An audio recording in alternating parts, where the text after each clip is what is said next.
Өгүүлгийн тооцоо хэрхэн үүсгэх вэ? Санхүүгийн менежмент хэсгээс өгүүлгийг сонгож гүйлгээ хэсэгт өгүүлгийн тооцоо үүсгэхийг сонгоно.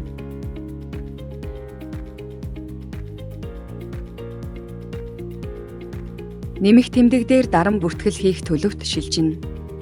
Өгүүлгийн тооцоо үүсгэхдээ харилцагчаа сонгоно. Харилцагчаа нэр код англиар хайлтгийг сонгох боломжтой. Үндсэн данснаас тохирсон дансыг сонгох. Гүйлгээний огноо тухайн гүйлгээг хийх өдрийг сонгоно. Тайлант үе буюу он сарыг тохируулна. Төлөв нь дараах үндсэн 2 сонголттой. Гүйлгээний утгыг бичнэ.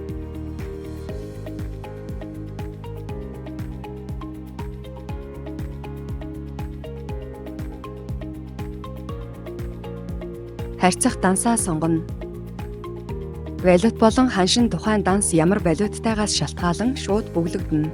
Үүний дараа нэгж дүнг оруулж өгнө.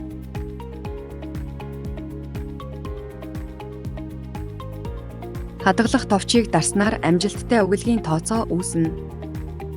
Үүсгэсэн өгүүлгийн тооцоо бүртгэгдсэн эсхийг шалгахын тулд өгүүлгийн тооцооны лавлгаа зэс рүү орж харна.